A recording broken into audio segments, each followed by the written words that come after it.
Today's activity is called King of the Ring Knockout. And this is a game that you can play with grade 2s all the way through to high school. And the aim of the game is to defend and control your ball whilst trying to knock everyone else's out of the ring. You can play it with hockey, basketball, soccer, and more. Let's have a look at the setup and get into the gameplay. First up, you are going to need 15 or more markers or cones to lay out the rings. And you also need equipment for each player. So today we're going to be looking at hockey, so they would need a hockey stick and ball each. But maybe you're doing soccer, they need a soccer ball each, or basketball, everyone would need a basketball. So to set up this game, using those markers, mark out a large square or a circle ring area.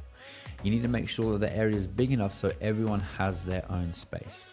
Once you've made that area, have everyone start in the middle with their own equipment. So in this case, everyone has their own hockey stick and their own ball inside of the ring.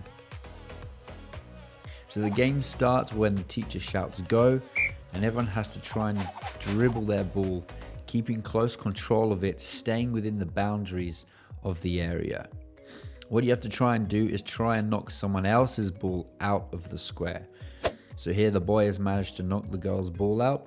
If your ball gets knocked out, you are out of the square and you are out for that round.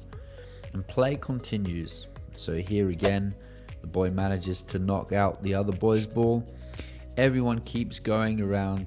We keep continuing until there is a survivor at the end. So here we have only 2 people left. Everyone's dribbling around.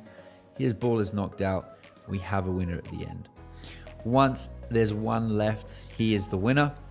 And you can play multiple rounds. Have everyone come back in again, grab their balls, grab their sticks, and you can play again. You can progress the game as the round is being played by changing the size of the area. So as the round is being played and people are getting eliminated, make that square smaller. What it's going to do is it's going to make it tougher to escape, and it's going to be harder to keep control of your ball, but it's going to be more challenging at the same time.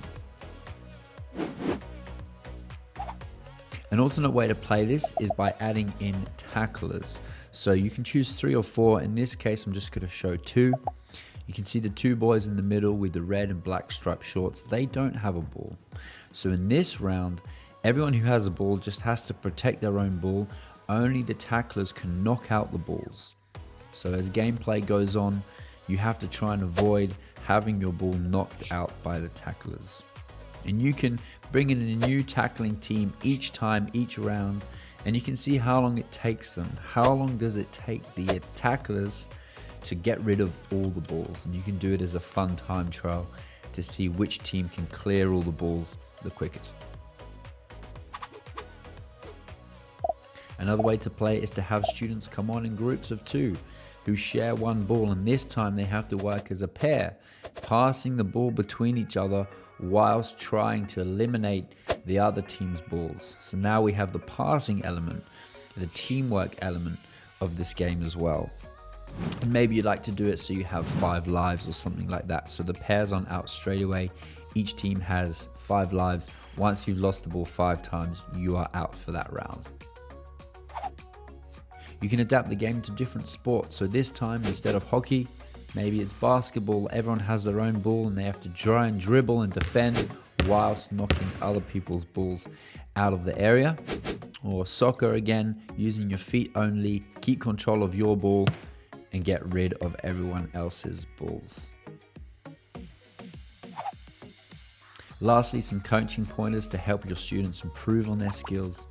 Firstly, try and keep the ball close to you. By keeping the ball close to you, it's going to be harder for others to hit the ball away. Secondly, try and use your body to defend, so you can use your body to block, so you're getting in the way of the attackers. And another important point is to try and keep your head up.